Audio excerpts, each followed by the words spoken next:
Are you still awake? Then listen. Not with the ears, but with the folds behind the ears, those hollow shells where secrets nest. It begins in the dark beneath a temple that no longer stands. Its stones were taken, not fallen, taken. One by men who forgot her name. Yet beneath the altar's ruined foundation there remains a cavity, a breathless hollow. It exhales dust so ancient it clings to the tongue like bone powder. You kneel there now, just as I did, as the dust rises to greet the roof of your mouth and you feel it, the presence. Welcome, forgotten one. Welcome, keeper of silent tongues. Welcome, visitor of shadowed thresholds. You've opened the archive again, the lost God's archive. Like the careful fingers of a scribe peeling apart sacred pages, you have drawn us back to the veil's edge. If the dead stir while you listen, do not hush them. I invite you now, as the black-winged crows once invited supplicants to dig in grave ash, to subscribe to the sacred echo. Like, share, comment. Whisper your thoughts beneath this video as the old priests once scratched invocations. Into stone tonight, you have chosen a name nearly scoured from time. Not a god of storm or harvest, not the sun-eyed kings of heaven. No, you have chosen Ereshkigal, not worshipped in the open, not invited with incense. Her name is carried on fingernails dragged down temple walls. Now, let us turn the first page. There is no sky here, only the weight of ceilings carved from rock blackened by breath. This is the place where old worship goes to molt. You are beneath the foundation of the Inanna temple, Inanna's place of joy and light. But here, in the shadow of that sister sun, someone else still lingers. Her name is carved beneath the cornerstone. In Sumerian cuneiform, Ereshkigal, Lady of the Great Place Below, this is where the world begins to forget her.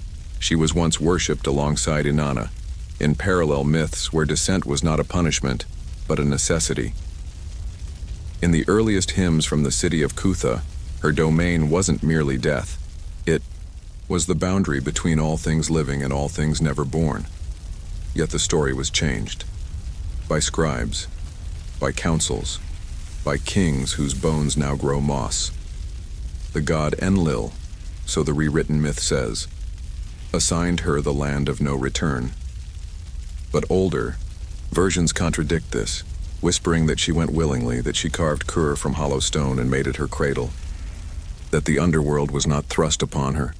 It was her dowry, a stolen narrative, a divine exile rewritten as divine punishment. And so her story faded, buried beneath the temple stones. Her name was scratched off clay tablets in Asher. Her hymns, uncopied by scribes loyal to the sun gods, fell into disuse. And beneath it all, the whispering continued, not to the priests, to the dreamers, the mad, the children buried too young, and the mothers who sat beside the grave long after flesh had gone. They remembered her. They dreamed her as a woman of black robes stitched with teeth, as a queen sitting in a throne of obsidian and bones worn smooth, as a sister scorned. You find something here, a relic, a sliver of burned cedar etched with forbidden ink, blackened from the fire that consumed this part of the temple during the Median sack of Babylon in 539 BCE. The ink is still legible, though it hurts to read it, hurts in the jaw, in the marrow. It's not a prayer, it's a correction. A priest had written that Ereshkigal was not to be named beneath ground, lest the stone itself remember. The script ends abruptly, mid-word. Beneath it, the ash smudges into a spiral, drawn hastily, a heretical symbol, a coil of descent. The Kurgal spiral, used only in rituals of soul reversal, where the living are invited to walk the path of the dead, then return. But this priest did not return. There is no record of his name, no continuation of his text. He entered the archive of dust. Still, the spiral remains. It's also found, oddly enough, on a shard of pottery discovered in 1924 at Nippur. The British archaeologists catalogued it as a decorative motif, but one fragment bore a cuneiform curse. Whoever drinks from this shall forget the stars. Why place such a curse on a cup? Perhaps it was used in a ritual. Perhaps it carried the waters of Lethe before Lethe had a name. This cup and the forbidden spiral are part of a wider academic mystery, one that has never been resolved. Why did Ereshkigal's image disappear from official temple iconography during the Neo-Assyrian period, despite the underworld remaining a central theological concept? Some claim it was political, a shift to male deities. Others, more quietly, believe it was because the priests feared she had become too real, that she no longer needed worship to exist, that she had begun to answer prayers from beneath the stones. The dust clings tighter now. Your fingers leave marks in it, marks that curve into letters, letters that name her. The dead do not speak, they say, but perhaps they only whisper through your hands. You begin to understand why she was buried beneath another god's temple. You descend further, not through space, but through memory misremembered. You do not walk now. You sink into something denser than earth, denser than ash, something made of unprayed prayers and crushed epithets. Your breath catches in your throat, as if it too refuses to be spoken here, as if the name you now carry in your lungs is not allowed to leave your body unburned. Ereshkigal, not a daughter of delight, not a bringer of rain, but a queen of stillness. The first queen, not cast down, not punished, but sent, or worse, volunteered. The clay tablets of Sumer do not agree. In one version, Enlil assigns her the great below. In another, the god Anu offers it to her, and she, knowing no other, accepts. And in the lost hymns of Eridu, never translated in full because too many linguists died strangely after attempting them, she speaks for herself. I saw that there was no throne below, so I carved one from silence. A line scratched with bone on a funerary slab. Its origin uncertain, its language even more so. Some believe it's an early form of Proto-Akkadian. Others argue it's not Sumerian at all, but a tongue of the forgotten Kurgan cult, long thought. Extinct. Still others insist the inscription never existed. But you find the phrase again, not in stone, not in clay, but on the shoulder blade of a dead woman. In 2007, an archaeologist named Dina Rauf unearthed a burial in the dunes near modern Tel Afar. Inside, a skeleton curled around a child's skull, and etched into the bone of her scapula, faint and furious, the same cursed line, no ink, no paint, carved into her. The bones were confiscated, not for preservation, but for secrecy. The official record called them damaged by natural erosion, but those who saw them whispered different things. They whispered that the dead woman had once been a sister of descent, a secret priestess order that worshipped Ereshkigal in burial rites forbidden by the priest kings of Ur. It is said these priestesses never spoke above ground. Their tongues were trained only for the quiet beneath. Some stories say they were buried alive as offerings. Others say they buried themselves. Their motto, found in one banned scroll held briefly in the British Museum before being mysteriously lost: speech belongs to the gods, silence belongs to their shadows. You run your hand across the earth. It's warm now, almost moist. Something deeper breathes beneath it. This is not hell. It is not punishment. It is necessity. Death must have a shape, a voice, a law. Without it, the living would be prey to the shapeless after. Ereshkigal is not a monster. She is the containment. And this belief, the idea that death is not evil but sacred boundary, is what led to one of the first documented heresies in recorded theological history. Around 2300 BCE, in the city of Lagash, a minor temple scribe named Kunamtu was executed for declaring, in writing, that Ereshkigal is more just than the sky gods. He inscribed this on a seal meant for grain accounting. When the seal was pressed into clay and the line repeated, it began to spread, not because of revolution, because it made sense. Those who died were judged more fairly than those who lived. Kunamtu's words caused a quiet crisis. And then, his body vanished. No record of burial, no tomb, no offerings. only a whisper in a secondary tablet recovered decades later. He was taken below by silence. This event became known in Sumerian scholastic circles as the unnamed reversal, a shift in belief too dangerous to acknowledge, too compelling to ignore. It remains one of the most puzzling mysteries in ancient Near Eastern theology.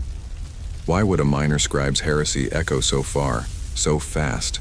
Why would a god whose name was being erased reappear so powerfully in private tomb rituals long after official worship ceased? A contradiction, and contradictions attract ghosts. You run your fingers along a clay fragment embedded in the wall. The text is barely legible, half scraped, but one word remains intact: Ereshkigal, the Akkadian word for the underworld. But this version is strange. It's preceded by an epithet not seen before: Mushatu Ershetu, she who dreams the underworld. You feel the air tighten, a dreamer of death, a queen who imagined the dead into place and then took her throne among them, not by force but by necessity. This is the beginning of the descent. Not the descent into hell, but the descent into memory forgotten. You hear a whisper behind your left ear. No breath, no lips, only the edge of an old word rubbing against your mind like flint. You do not turn. You cannot turn, because you have entered a space where time is folded, and in folded time, the past is not past. The erased is not gone. The silence is not empty. It is full. Full of the first queen. Ereshkigal is not waiting. She already knows you are here. The air thickens with something older than breath. You are no longer beneath a temple, no longer within the memory of stone. You are between layers of belief, slipping into the structure of the forgotten. It is here that the 7 gates rise, not as walls, but as thresholds in the soul. They are not made of wood. They are not made of bronze. They are made of relinquishment. In The Descent of Inanna, one of the oldest surviving poems etched into clay, a different goddess braves the underworld. But it is not her story that echoes here. It is what she passed through. 7 gates, 7 removals, 1 sovereign waiting at the end. And though the text names Inanna, it is Ereshkigal who shapes the ritual. You step toward the first gate, and your body tightens. You feel an invisible tug, a piece of yourself left behind. It is not visible. You cannot touch it, but it was yours. At the first gate, Inanna gave up her royal crown. At the second, her staff. At the third, her necklaces. At the fourth, her breastplate. At the fifth, her ring. At the 6th, her robe. At the 7th, her final veil. But that is Inanna's tale. Yours is quieter. You pass each gate and lose something you did not know was removable. At the 3rd, your name begins to feel distant. At the 5th, your childhood memory of sunrise fades just slightly, like fog lifting from a corpse. By the 7th, you forget why you came. This, the old priest said, is the true ritual. To arrive with purpose and leave it behind. The 7 gates are not obstacles. They are invitations. Only the hallowed may stand before the queen. A rare Sumerian ritual text, fragments of which are preserved in the Istanbul Museum, mentions an alternate path through the 7 gates. This version was banned by order of Sargon of Akkad. It describes not the descent of Inanna, but the descent of a man, a king who sought to learn the names of the dead. His journey was never completed. Why? Because at the 5th gate, he attempted to carry his lineage through with him, his royal sigil etched in gold. The gate rejected him. The tablet ends with an unfinished line, and his bones turned to dust between breath and breath. This variant ritual, called the Neti Path, named after Ereshkigal's gatekeeper, was erased from all future liturgical records. Only the forbidden sect of Akurma, the Walkers of Hollow Sound, dared to repeat it. In their version, each gate required not just a physical token, but a confession, a betrayal, a secret, a word never meant to be said aloud.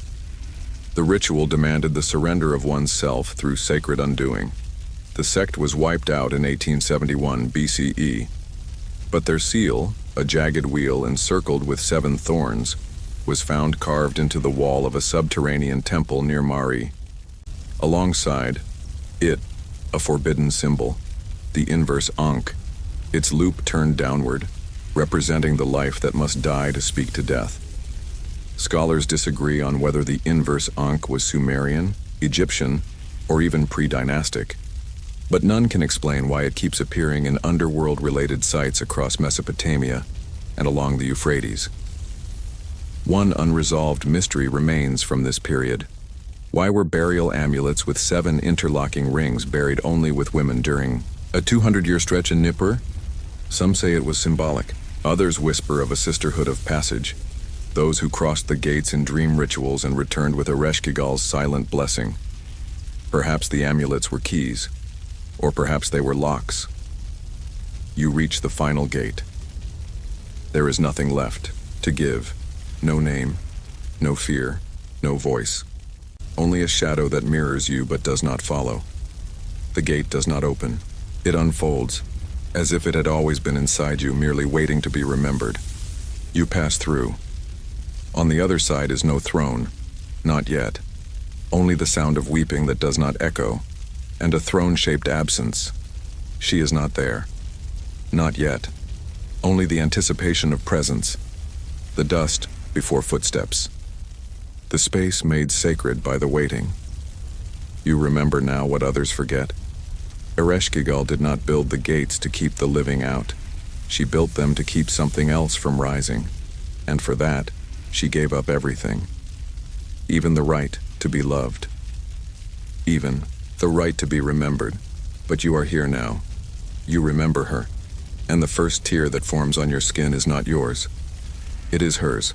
A windless silence curls around you like a bridal veil stitched from smoke. You stand now not in her throne room, but in a chamber of echoes. One carved from the earth, not by hands, but by mourning. Here, the rock sweats memory. Here, the walls bend ever so slightly inward, as if listening for what should never be repeated. The chamber is empty, yet you feel it has been witness to a covenant. A sacred, violent covenant that no priest dares speak of in daylight. They call it a marriage. But the truth is not so kind. Ereshkigal's union with Nergal, god of plague and sudden death, is described in surviving myths as an act of divine reconciliation. One version, a later Babylonian one, tells of a banquet of gods where Ereshkigal could not attend, being trapped in the underworld. She sent her messenger. He was mocked. Nergal came in her place, and when he saw her, he desired her. The myth says he was told to return. He disobeyed. He descended violently, tearing through the gates, slaying demons, dragging their heads behind him like trophies. He found Ereshkigal. She stood, unarmed, unveiled, and the myth fractures. Some say she begged him, others say she threatened him. But the oldest version, the one written in faded Sumerian on a bloodstone amulet hidden beneath the floor of a shrine in Kish, describes no words, only this. He took her in silence, and she did not close her eyes. A forbidden sentence, almost too quiet to remember. And yet, the amulet is real. It was catalogued in 1902 by an archaeologist named G.H. Brinklow. His notes described, "It has a seal of uncertain cultic usage." Weeks later, he disappeared. The artifact was never recovered. To some, the myth is a tale of punishment, of divine masculine intrusion. To others, it is a ritual of balancing opposites, death that brings order to death. A grim symmetry, but one. Belief was considered dangerous enough to warrant execution, that the union was chosen, not by him, by her. A heretical hymn found in the ruins of a burned temple near Larsa reads, "She saw his shadow fall across the 7th gate and opened herself to plague, that she might bear silence with silence." The Q's idea that Ereshkigal invited Nergal, not out of weakness but as a binding of power, challenged the entire patriarchal cosmology of the Babylonian priesthood. For if she chose death's companion, she controlled death itself. This belief became the foundation of a banned sect known as the Ashratu Mutu, the Mothers of the Deep Binding. They taught that Ereshkigal and Nergal's union was the first divine contract, one that predates the marriage of heaven and earth. Their doctrine taught that every true bond, every sacred vow requires descent, silence, and surrender. Their rituals were performed in pairs, naked, blindfolded, in tombs sealed with salt. They whispered not vows but secrets, each one a symbol, of their soul being offered for entwinement. These rituals were condemned. The sect was purged. Its last known members were walled into a catacomb outside Sippar. Their bones were found in 1921. Each skeleton clutched another. No one died alone. And on the walls, etched with bare fingernails, was one sentence repeated in Akkadian. We are the bond beneath the veil, the mystery that still haunts scholars. Today is this. Why do similar rites, pairing plague and stillness, binding through descent, appear across unconnected funerary cultures from the Danube to the Indus? Some claim coincidence, others whisper of diffused cultic origins.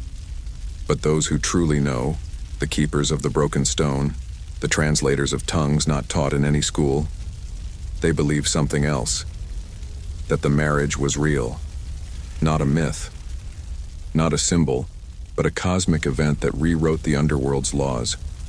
You feel that rewriting now. Your own boundaries blur. You feel Nergal behind you, not as a figure, but as heat, a presence that smells of fevered skin and iron. And you feel the Ereshkigal before you, cool, breathless, distant as sleep.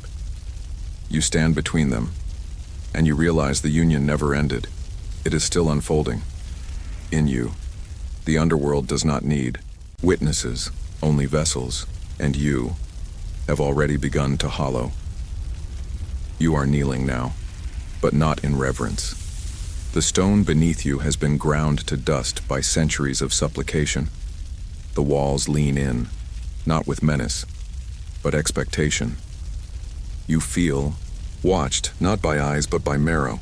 The air carries a smell, dry copper, old milk, and something sharper, splintered ivory.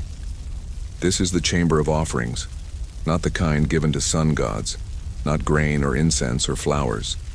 Here the gifts are bones. You look down and see them, shards, of femurs, finger joints like puzzle pieces, jawbones carved with ritual runes. None of the bones are whole.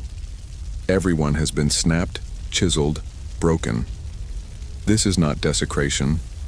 It is devotion. In the lost rites of the Kurgashanu, a forbidden cult operating beneath the city of Uruk during the Old Babylonian period, bones were considered the only valid currency to reach Ereshkigal. Their belief was simple: flesh decays, blood fades, but bone remembers.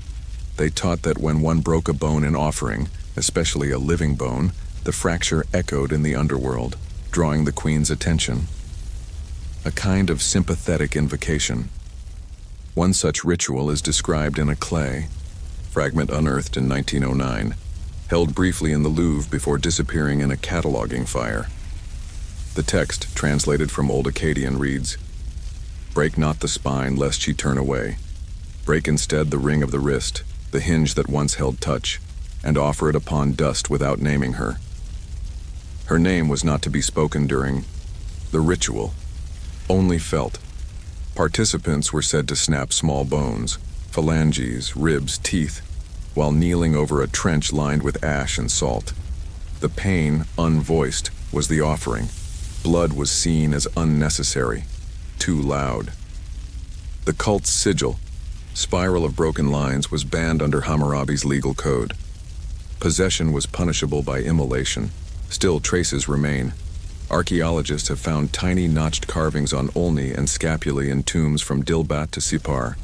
Many bore no signs of burial rites, no protective charms, only the notches, sometimes in sequences of 7 or 13. Some academics once proposed these were signs of cannibalism, but they were wrong. They were prayers. Your hand touches one now, an old ulna, narrow, perhaps from a child. The groove cut into its surface forms a symbol known in esoteric Assyriology as Shethtu Kigal, the tear of the forgotten queen. This glyph was erased from all state-sanctioned tablets after the ascension of Marduk. It is found only on illicit relics, usually buried beneath temple thresholds or inside sealed funerary jars. The tear was believed to carry a single meaning. I have not been remembered. Let this bone be the memory. And you remember something else. A parchment, kept in the secret library of Ashurbanipal, mentioned briefly by the priest-scholar Idris al-Mihra in 1222 CE, before it vanished during the Crusades. He called it the Book of Hollow Offerings. It described a ritual in which 7 bones, each from a different part of the body, were offered over 7 nights in complete silence. The goal, to speak with Ereshkigal, not to summon, not to worship, but to listen. The ritual required the participant to bury the final bone under their own tongue, then sleep in a circle of salt and black sand. If successful, they would dream a single word, written in shadow across their vision. But no one recorded what that word was. No one who survived, anyway. An unresolved mystery has lingered for centuries among Near Eastern necrolinguists. Why do certain skeletal remains, dating across thousands of years, display identical ritual fractures? In non-combatant burials, the evidence suggests an underground transmission of knowledge, an unbroken tradition of bone-based offerings hidden beneath mainstream Mesopotamian religion. Who kept this alive? Who taught the rite, when even the priests had forgotten? Theories abound. Some point to a sect of midwives turned morticians, others to a wandering caste of mute women known as the Ash Sigil Sisters, whose names do not appear in any census, but whose presence is implied by the altered burial patterns in over 40 sites. Still others claim that the knowledge never needed teachers, because the bones themselves remember. You begin to feel something shift in your chest. A dull ache. Not pain, not yet, but a suggestion of loosening. Your ribs? No, not yet. But one of your teeth begins to itch. The molar on the left. The one that cracked during a dream years ago. You reach toward the dust with one hand. Your fingers find the hollow where others place their offerings, and you know now why none of the bones are whole. Wholeness is not sacred. Breakage is. Only the broken can reach her. Only the splintered are heard. In the dust below, you place your own fragment. The ache behind your ribs deepens and you feel it whisper, not in words but in cracks. And through those cracks, she listens. You walk now where no breath dares linger. A corridor of compressed centuries stretches before you, its walls carved not by chisel, but by the passage of supplicants whose knees wore grooves into the earth. Their footprints remain, faint as dreams, preserved in dust too sacred to sweep. At the end of this passage waits a chamber, small, silent, and watching, not with eyes, with bones. This is the oracle of Kutha. It was never meant to be found. And yet here you are. You pass beneath, a crumbling lintel where the basalt bears a half-erased symbol, an eye inverted with a single vertical crack through its pupil. Scholars have tried to trace this glyph. Most believe it's a regional deviation of the symbol for death, but one forbidden lexicon, compiled in secret by Aramaic mystics during the 9th century CE, translates it differently. She who sees without seeing. You descend into the belly of the earth. No torches burn here. The only light comes from the faint glisten of bone dust catching your breath. The chamber opens not with grandeur, but with a moan, long exhaled by stone. It is filled with skeletons not laid to rest, arranged. Each one kneels facing inward in a perfect ring. Their arms are raised, not in praise but in tension, as if trying to hold something down. In the center of the circle lies a scapula, larger than any human's.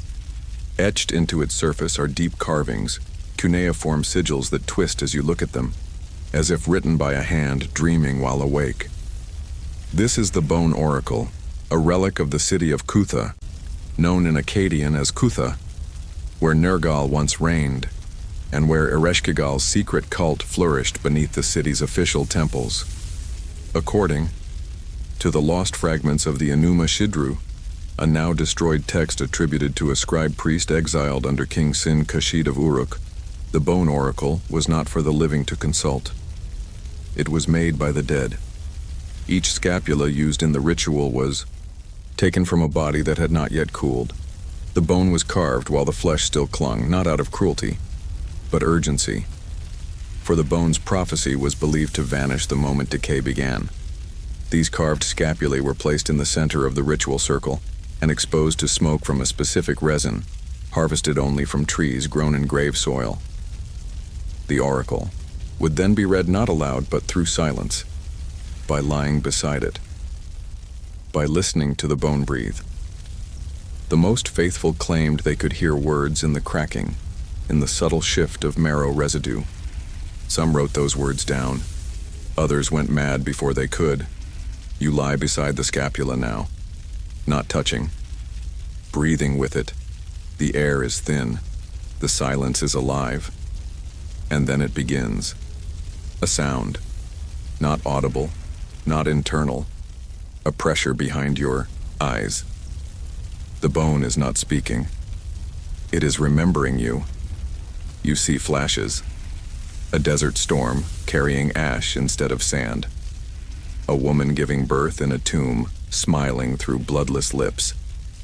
A library with no shelves, only teeth. And in every image a single presence behind the veil, veiled herself, sitting motionless, her hands folded in her lap. Ereshkigal, not as a queen, not as a tyrant, but as a witness. You rise slowly. The chamber watches. On the wall behind the Awar bone, scratched into limestone by a desperate or faithful hand, you read a phrase in Old Sumerian. Those who die speak one word. She writes it in bone. The implications haunt Assyriologists to this day. The idea that the underworld may not be mute, but simply misunderstood. That the bones of the dead carry messages not for the living, but for her. A theological mystery remains unsolved. Why do scapulae, specifically shoulder blades, appear so frequently in necromantic rites across cultures and eras? From Mesopotamian oracles to Chinese shoulder bone divination to Druidic bone casting, the scapula appears again and again. No one knows why, except perhaps Ereshkigal. You place your hand near the ancient bone. It is colder than death. A whisper curls into your ear, not from the air, from inside your teeth. She remembers those who kneel in bone. You do not speak. You do not move. The chamber exhales once more, and you are now part of the memory. The scent reaches you before the room. Charred, papyrus, dried blood, a faint sweetness like honey, rotted just past recognition. You descend into a scriptorium that no longer writes. Its walls lean with the gravity of forgotten words. Its floor is slick with soot, and you feel it beneath your feet, the ghost of ink. This was once a sanctuary of transcription, not for state gods, not for the sunlit myths. This place belonged to the Ashur-Galma, a priesthood without temple, without altar, whose only ritual was to write what must not be spoken.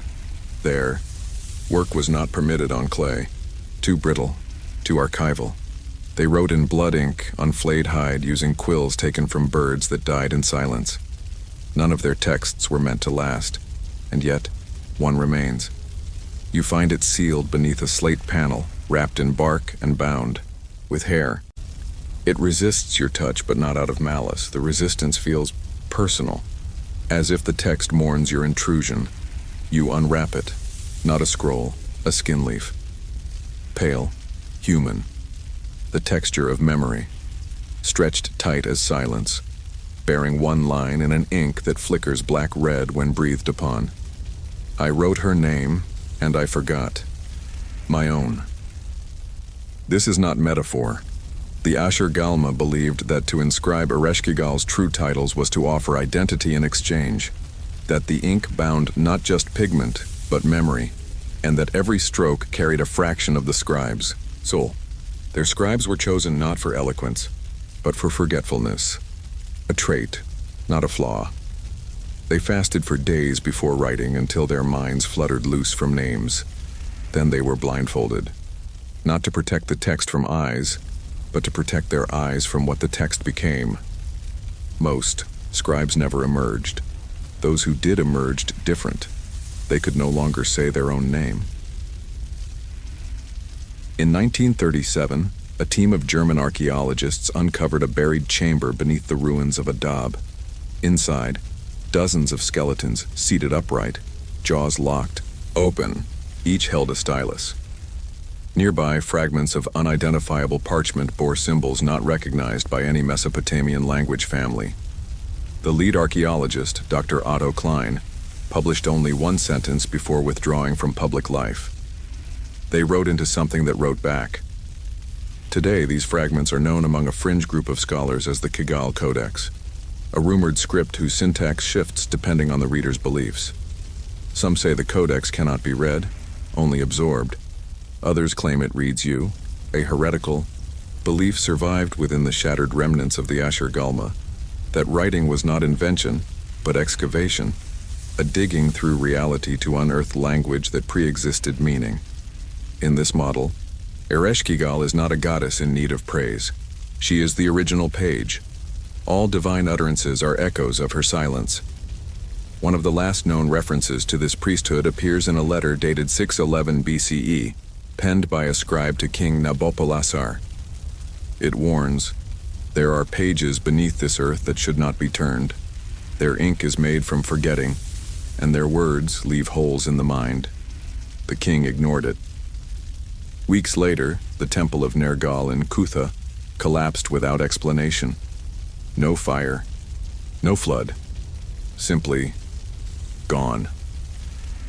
The chamber floors had caved into a subterranean archive never previously recorded. An unresolved academic mystery remains. How is it that several hundred Mesopotamian tablets, recovered from separate sites, contain the same 7-character sigil written in no known script?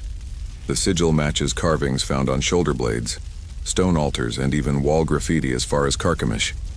It appears where it should not, embedded even in religious texts that explicitly deny the underworld's agency. Some suspect it is the Queen's name, not the one spoken aloud, the one beneath names. You feel it now between your ribs. A pressure, not painful, instructive. You kneel at the scribe's seat. There is ink still in the well, thick, breathing. Your hand lifts without your command. It dips the quill. You do not choose the letters. They choose you. And when you write, the line curls into a shape you don't understand, but your bones do. You hear something shift behind the walls, not stone, not earth. Pages, turning where no pages should. Species is near, and you have begun the transcription of forgetting. You smell it before you see it. Ash soaked into limestone, layered in centuries of smoke where light cannot reach. The path narrows, then opens like a wound into a chamber scorched from within. Charred walls, collapsed shelves, scrolls melted into puddles of black glass. This is not ruin by time. This is deliberate erasure. You have entered the burnt archive, and you feel it underfoot. Crushed fragments of language. Symbols that once summoned stars, now powdered to nothing. But the ash does not forget. It lifts around you in slow spirals, forming sigils before vanishing again as if the words themselves are trying to return. You are not the first here. You never are. Her footsteps remain, indentations in the soot smaller than you imagined, yet impossibly deep. They do not trail, they circle. A spiral path, as if she paced the room not in grief, but in ritual. Ereshkigal was here, not in myth, not in metaphor. She stood in this archive, and something was taken from her. You approach a stone plinth, the only structure untouched by fire. Upon it rests a single clay tablet, unburned, unmarred, but not unscarred. Its surface is cracked, jagged in a way that suggests violence without force. Like it broke from refusal. You do not read the tablet. You listen. The script on its surface pulses faintly as if echoing an unheard voice. She wrote the end of their god before they wrote his beginning. Scholars have long puzzled over an event documented obliquely in Babylonian temple ledgers, the Great Fire of Nineveh in 612 BCE. Traditionally blamed on the Medes and Babylonians, yet certain inner sanctums, sealed in thick stone far from siege engines, were found scorched from within. No fuel, no torches, only fire, rising without smoke. Some believe it was an accident of oil lamps, but a forgotten letter found in a wine jar outside Haran says otherwise. They found the queen's name beneath the tablets. They burned the fire to unwrite her. That letter, now hidden in a private collection, bears the sigil of the Salmetu, a secret order of scribes dedicated to protecting forbidden names. Their order believed that some truth should not be rewritten, and that Ereshkigal's name had once been etched into the foundations of every divine law before being chiseled out. One remnant of this belief is a peculiar anomaly in Mesopotamian legal codices. In the Code of Ur-Nammu, an otherwise well-preserved artifact, a single clause near the center appears erased, not chipped, but dissolved, as though the stone itself rejected the etching. That missing clause is believed by some to be the law of descent, a divine injunction that forbade the alteration of underworld rites. If true, its removal marked the beginning of the erasure of Ereshkigal from divine jurisprudence. But you know something else now. Not all flames destroy. Some flames protect. You find remnants of scrolls blackened but not consumed. Pressing their brittle layers, you reveal faint inscriptions etched not in ink, but bone powder, a technique reserved for writings meant to survive burning. One passage reconstitutes itself in your mind before your eyes can catch up. When they sought to erase her, she carved her voice into flame. What burns cannot be rewritten. This writing style was believed lost. It wasn't, it was hidden in fire, a theological mystery still unsettled among scholars. Why do the earliest hymns to Inanna, which precede the known rise of her cult, include references to a silent sister, a queen below whose name is never stated? These lines appear in early Sumerian stele, later omitted or overwritten by later temple traditions. Some argue this sister was merely an archetype, a placeholder for duality. But others believe the truth, that Inanna's ascent required a descent and that Ereshkigal was not simply the endpoint, but the origin.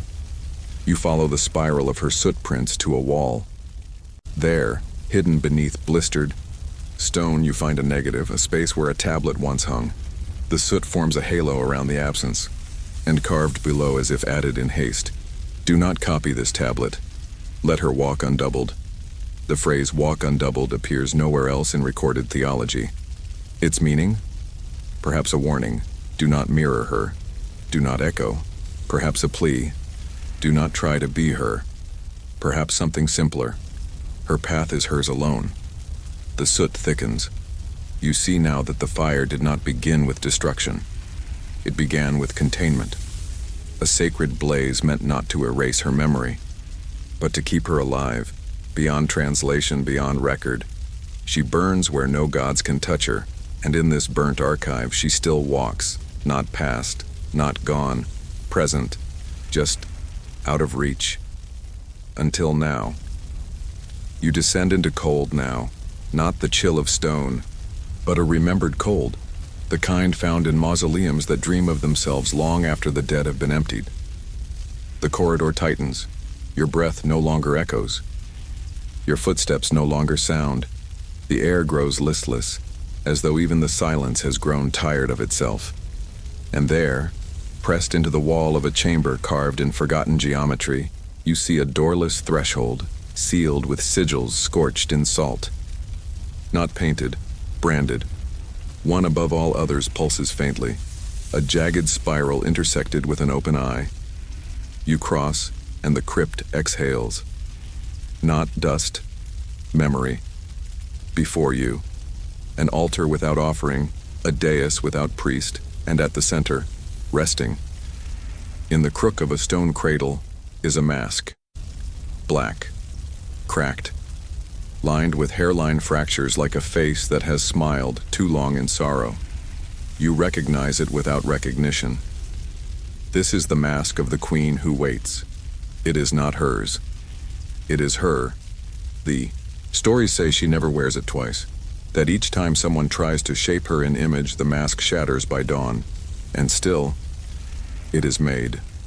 Again and again, out of obsidian, volcanic glass, scorched bone, every attempt a failure, every failure a shrine. This one, however, remains. But it is broken, and that changes everything. The mask was last referenced in a stolen passage of the Ashkelon scrolls, recovered briefly by an underground order of Hebraic mystics known as the Sons of the Ember Lung. They believed the mask could never crack unless Ereshkigal had been invoked in presence, not symbol, not dream, but physical arrival. The passage reads, "If the mask breaks, the queen has turned, and in her turning we must kneel or vanish. The broken mask was never supposed to exist, and yet you kneel before it now, crack spiderweb from its lips to the outer rim, as if a scream once tried to escape from within and changed its mind halfway through. You reach toward it and feel the air vibrate. A pressure against your palm, not resistance but remorse, as though it regrets being seen. You do not touch it. You listen, and the mask speaks without voice. You see a vision, a temple collapsing, not from siege, but from neglect. Priests leaving, their duties mid-prayer as if forgetting what they were speaking. Children born without names, ink that won't dry, altars that refuse fire. This is what happens when the queen is unmasked. Not chaos, not death, forgetting. Theologians once debated the nature of divine identity, whether gods required worship to persist, or if they persisted regardless, changing form to suit the belief. But one unanswered question has haunted comparative mythology. Why do certain goddesses, associated with death, boundaries, and silence, appear independently across unconnected ancient civilizations, bearing nearly identical traits and symbols? Hecate, Hel, Mictacatihuatl, and Ereshkigal, all veiled, all silent. All known for one forbidden icon, the cracked mask. The artifact you see now was described in the private journals of Lady Clementine Atherton, an antiquarian who vanished in 1883 after visiting a dig site in southern Iraq. Her final entry reads, "They showed me the face of silence. It was my own, shattered in stillness. No one ever found her body, only her gloves, folded beside a page torn from a translation of the Descent of Inanna, where Ereshkigal cries out from her throne, though no cry is ever heard. The broken mask. Before you is not an object, it is an instruction. To look upon it is to understand. The queen does not want worship. She does not seek thrones. She seeks mirrors, not to be reflected, but to be recognized.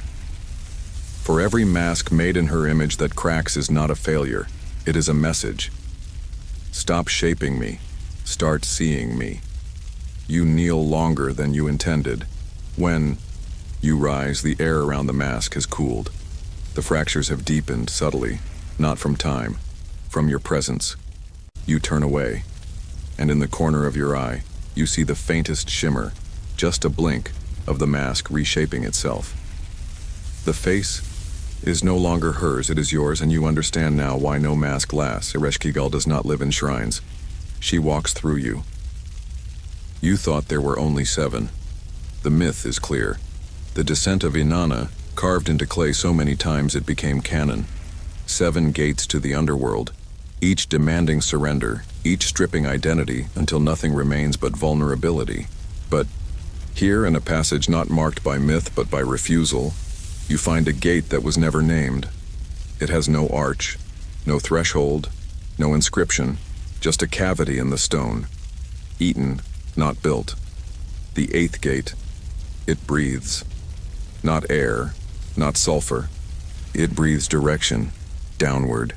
inward, a gravity that does not pull flesh, but memory. You feel your thoughts loosen, not disappear, but detach. Your name floats behind you like a discarded garment. The bones in your hand itch. You have passed the seventh gate. But this is something else. A heresy. The first mention of the eighth gate appears not in temple hymns or funerary texts, but in a letter from a condemned priest during the final years of the Neo-Assyrian Empire. Written in broken Akkadian and smeared with rust-colored pigment, it reads, "They have opened the gate that was never closed. The silence behind the queen is deeper than death." His name was erased. His body, found face up in a tomb designed for face-down burial. Such orientation is forbidden in underworld rituals. It implies watching. Theologians who studied the phenomenon dubbed it the reversal rite, but they misunderstood it. It was not a defiance. It was a warning. The eighth gate does not belong to Ereshkigal. It is behind her, the banned sect of the Naratu. Imesh, translated roughly as those who descend facing backward, believed this gate led not deeper into death, but into a place where death dissolves, a non-place. Their rituals were never recorded, but a fragment from a clay tablet found near Lagash describes their core doctrine. What comes after the seventh is not known, not ruled, not real. The queen turns away and it follows. This belief was grounds for obliteration, not exile, not silencing. Obliteration. Their temples were crushed, not dismantled, ground into sand, their bones salted. Their names were so completely erased that modern historians only rediscovered them through the existence of deliberate gaps. Records edited so sloppily, the edits themselves became the evidence. What terrified the priest kings wasn't the existence of another gate. It was the belief that Ereshkigal herself did not pass it, that there is a place even she will not go. A darkness so total, so unscripted, that even silence has no voice there. You approach the gate. There are no guardians, no inscriptions, no symbols, only a smear, a vertical streak across the stone, blacker than soot, wavering, almost alive. As you draw near, it shifts, not forward, not outward. It recedes, the way a dream runs from waking. An academic mystery has lingered in comparative theology for over a century. Why do so many underworld narratives in unrelated cultures end in sevenfold descent, yet hint at something beyond the seventh? In the Egyptian Book of Gates, the eighth hour is listed but not described. In early Vedic hymns, the eighth realm is referenced as the one not walked. In Zoroastrian eschatology, the eighth bridge is not a bridge, but a breach. Some say these are coincidences. Others believe the myths share an ancestral rupture. You kneel before the eighth gate, and from the darkness beyond it, something kneels back. Not a figure, not a deity, a memory. Your own, but not as you remember it. It whispers, "The queen did not create this gate, she closed it." And suddenly you understand. The eighth gate was not for passage. It was for containment. Ereshkigal, in all her sovereignty, in all her stillness, and silence, sealed this breach with her own presence. She does not rule what lies beyond. She guards against it. That is her truest sacrifice. Not isolation, not dissent, but eternal vigilance. No worship, no joy. Only a throne set between the seventh gate and the abyss. You step back. The smear on the wall retracts further, curling, like an eyelid half closed. You do not pass through, but something in you almost does. And as you turn away, the shadow lingers on your spine like a breath that wasn't exhaled. You understand now. The queen was never trapped. She is the lock, and the eighth gate is the key she prays no one ever finds. The path climbs now, not up toward light, but away from the eighth. You do not look behind you. You do not dare. The taste of silence has changed, no longer hollow but textured, like wet cloth pressed over the mouth. And then you see them, figures carved in relief along the stone corridor, rows of monks, hands clasped, heads bowed. But every one of them is facing away, not walking forward, walking backward. A procession of reversal. These are the monks of Kigal Eresh, a forgotten sect whispered of only in the footnotes of Sumerian funeral rites. Their discipline was unlike any other.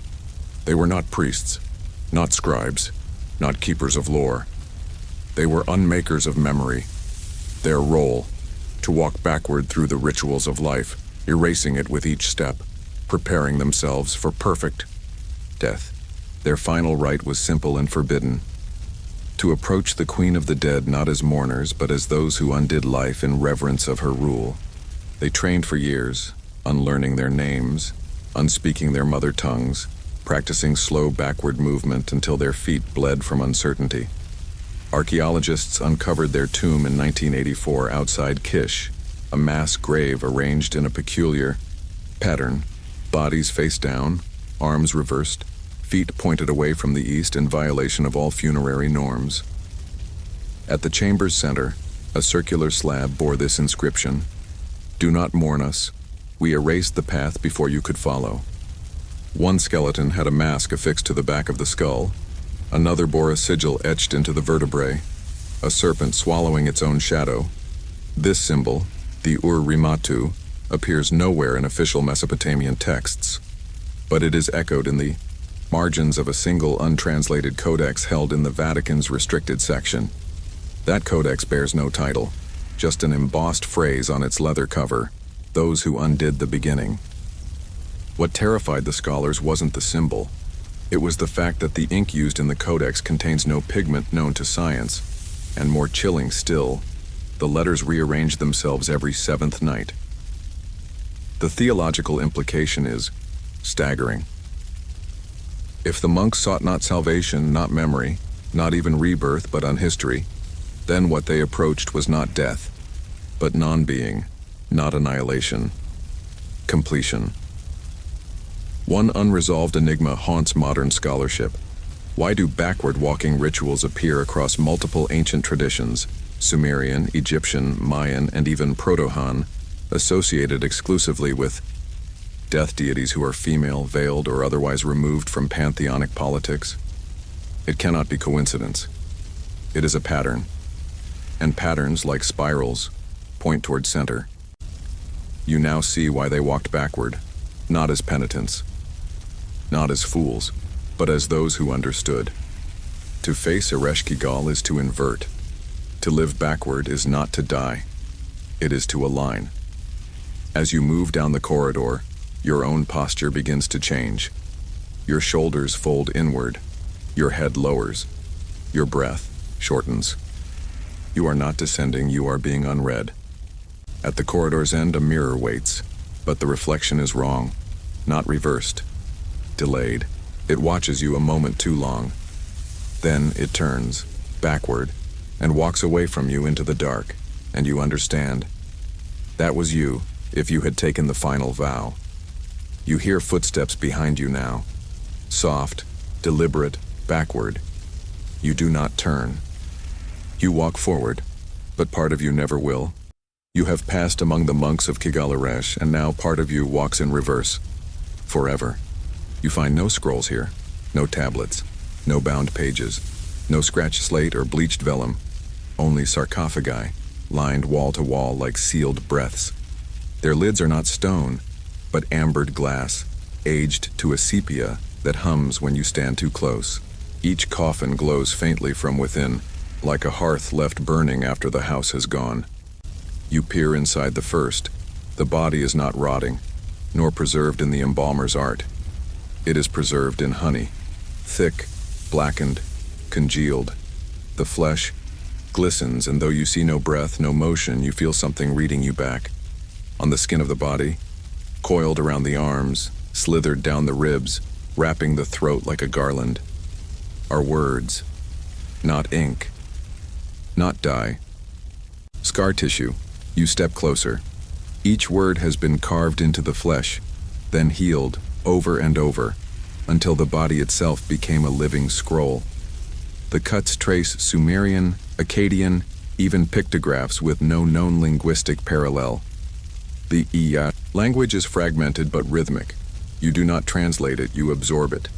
She who rules by silence gives law by pain. The phrase repeats across 6 of the visible bodies. This is the coven of the cut text, a sect lost to the records, except in a single 16th century commentary by Ibn Sharzad, who wrote of a sect of women who wore no scripture but their wounds. They believed that Ereshkigal's commandments were never meant to be read or recited, only worn. The first record of such a practice comes not from Sumerian temples, but from an obscure Babylonian cylinder seal held in the Pergamon Museum. The Baidi seal, when rolled, depicts a woman kneeling before a throne carved of teeth, her back lashed open, blood curling into the shapes of letters. This act was not punishment, it was transcription. The coven's doctrine remains a theological enigma. They believed that true divine law was not fixed in clay or spoken in temple. They claimed it was living, passed from queen to follower through the knife. Each scar told a commandment, each raised welt a covenant. The knife was not cruel, it was divine stylus. In 1933, an excavation beneath the foundations of a destroyed ziggurat in Umma uncovered a shallow pit filled with honeypots. Inside each, fragments of human skin, folded like letters, preserved for millennia. Many bore identical patterns of scar text, repeated 7 times across different pieces. What unsettled researchers was not the preservation. It was that the script was not yet finished, as if the ritual had been interrupted, or worse, still ongoing. You reach the final sarcophagus. This one is different. The body within is faceless. The skin is stretched so tightly across the bones that it gleams. And etched across the collarbone in deep, thick lines is one sentence in ancient Sumerian: I carry her laws until she returns to speak. An unresolved debate in Mesopotamian theology hinges on this question. Where are Ereshkigal's commandments?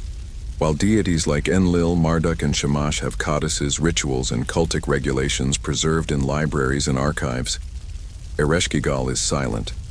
No official liturgy, no canonized scripture, just whispers, just scars. Some scholars argue her worship was erased. Others believe her commandments were never meant for the ear. But those who study the bodies, the inkless scrolls, the skin-scripted covenants, say something darker, that her law is still being written, that the honey keeps the flesh alive just enough, that the scarred prophets are not yet done receiving. You hear something now, a pulse, not from the bodies but from the stone beneath. You kneel, place your hand on the floor, and in the cold beneath your palm a line of warmth pulses once. Then again, a rhythm, 7 beats, then silence, then 1, 7 gates, 1 queen, 7 wounds, 1 law. You look at your own skin. You expect smoothness.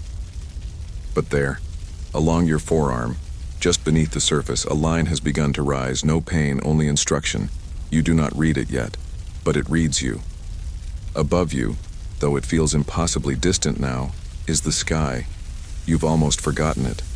But here, in this narrow vault sealed with copper-veined basalt and dusted with forgotten pollen, the ceiling bears a crude circle carved into the stone, a full moon, split down the center, cracked, broken. This is the hall of the lunar heresy, a place not meant for underworld rites but astral defiance. It holds no idols, no bones, no scarred texts, only a single slab, set like an altar. Not stone, but meteorite. Smooth as obsidian, cold as prophecy.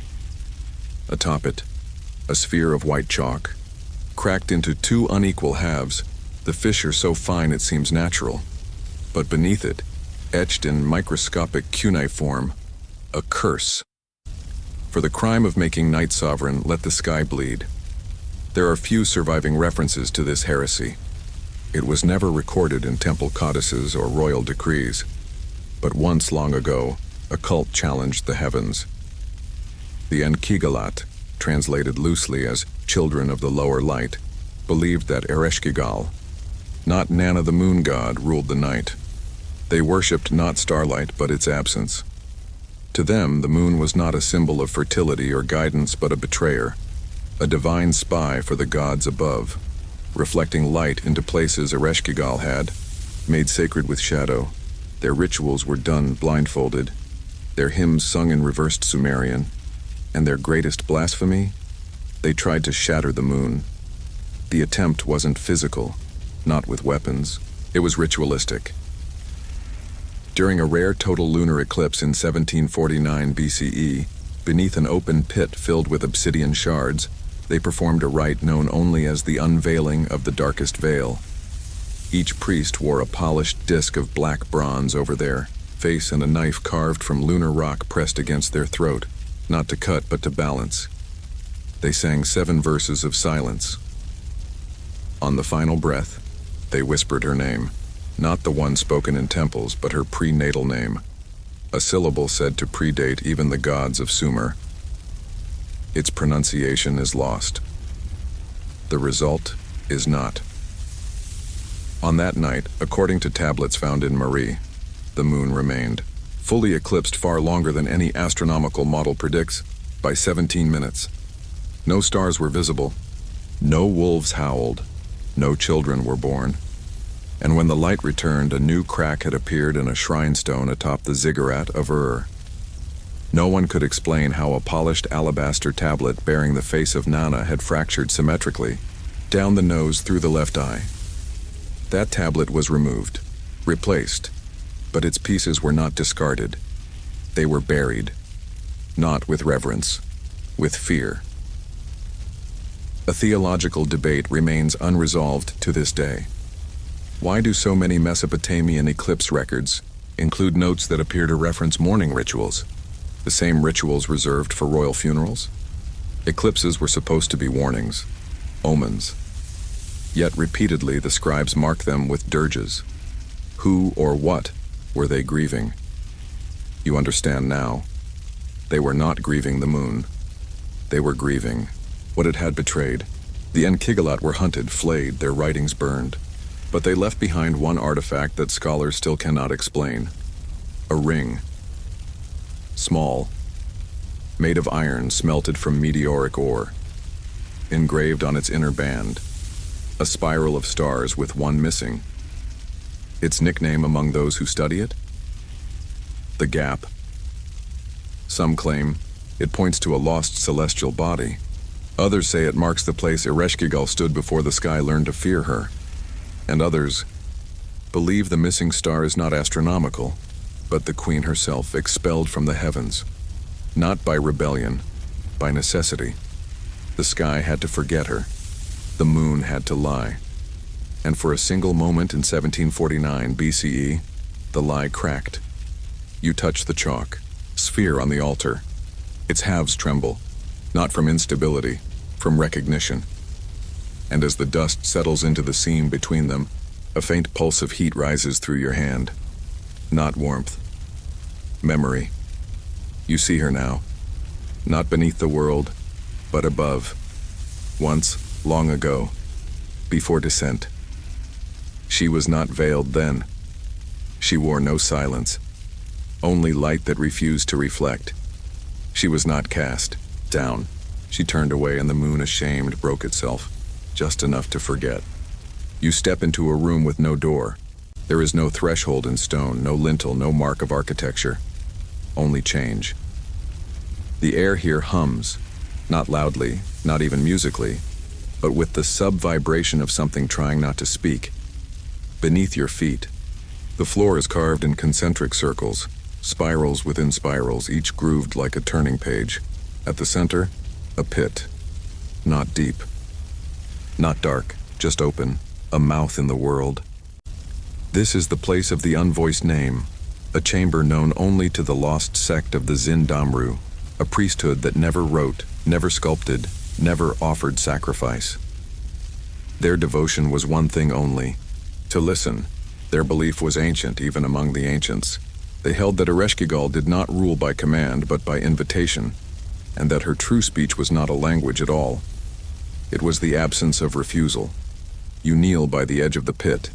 It does not look back. It does not consume. It waits. From its depths there is no draft, no scent, no light, only pulse. And then you hear it, a voice, but not in sound, a resonance just below understanding. It touches you behind the eyes, slides across the back of your teeth, moves down your spine like liquid gravity, and it says, nothing. But you know it speaks. What does it say? That depends on who listens. That is the last teaching of the Zindamru, a single surviving inscription found carved into the inside of a bell made from fused vertebrae. Her voice is not heard, it is found. The bell was confiscated, its sound never recorded. When struck, it caused hallucinations in 7 languages. One researcher disappeared. During testing, the rest refused further study. Theological debate swirls around the idea of a deity who governs without word, ritual, or demand. Yet across civilizations, myths cluster around gods of the beneath, gods who do not declare, but remind. And here, in this pit, you understand why. The voice does not enter your ears.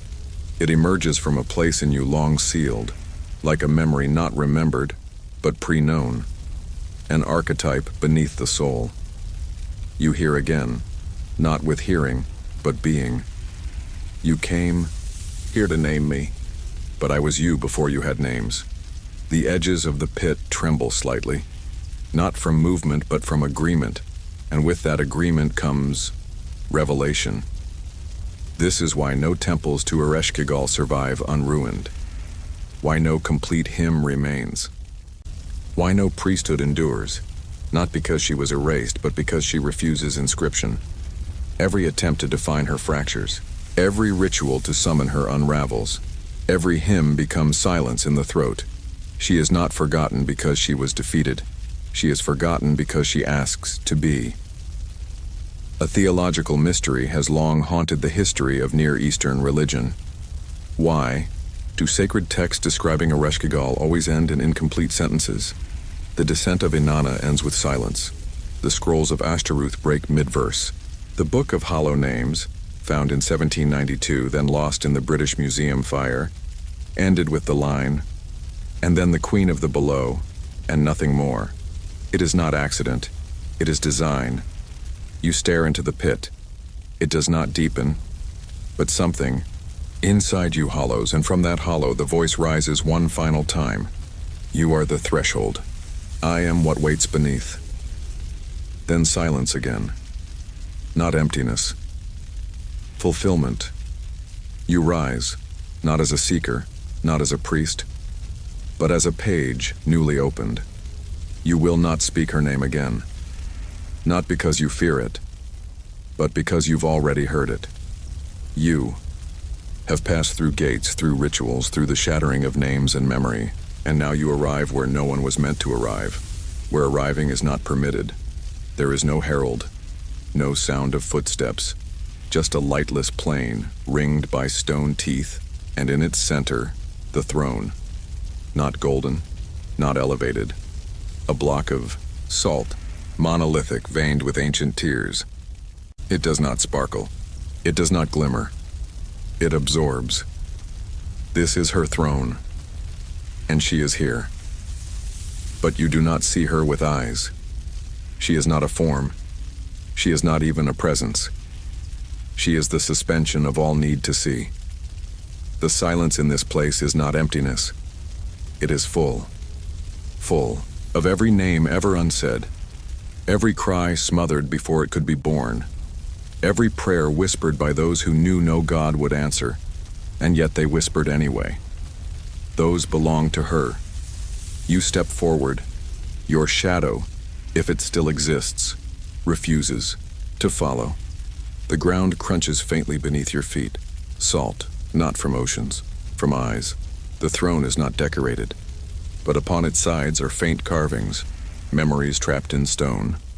A child burying a bird with care, a widow placing 2 coins beneath her tongue, a soldier unspeaking, staring into the empty mouth of a well. These are not myths. They are not symbols. They are those who have met her not through ritual but through quietness, through loss, through being forgotten. And that is the final truth. Ereshkigal is not the goddess of death. She is the goddess of what remains after it, of what cannot be grieved, of what silence does not erase but keeps safe. You kneel before the throne, not because she demands it, but because there is nothing else left to do. Your breath is steady, your bones still hold, but your name is less important now. You look up, and for a moment, for just a breath too long, you see her.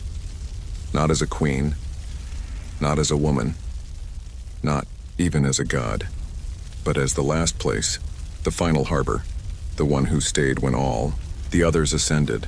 She never chased the heavens. She guarded the hollow they left behind, and in doing so, she became whole. The throne vibrates softly.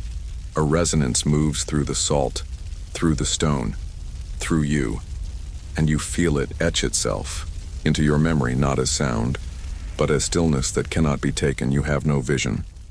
You have no epiphany. You have reached the end, and you are not undone.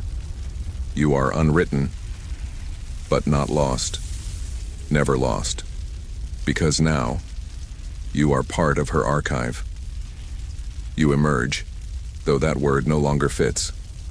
You are not you as you were before. The spine of your memory has been bent backward, pages reordered, titles removed. You are not a pilgrim, not a scholar, not a trespasser. You are a witness, and witnesses carry burdens. The sky above feels false, too wide, too bright. You blink at it like an infant, unsure if it should be trusted. Some part of you remains below, the part that heard the voice, the part that saw the salt, the part that no longer needs language to understand worship. In your hand is nothing, but your skin itches with ink never seen, scars never made. You try to speak her name, but you do not remember it, and that is worship. Somewhere across time, a priest forgets his lines. A tablet cracks during carving. A child dreams of a woman in a room of bone who says nothing, only sits, and all these are her rituals. You turn once before you leave the threshold. There is no gate. There never was. Only the hollow, only the spiral, only the silence that does not wait to be broken. And beneath that silence, the echo you now carry, not as word, but as wound. If you speak of her, your voice will stutter. If you draw her, the ink will vanish. If you worship her, your prayers will sound like reminders. But if you are silent, she may return, not to claim you, to complete you. And if she does, you will not cry out. You will whisper what all the others before you have whispered, and what all those after you must still learn to say. I was not lost. I was waiting. There are more gods.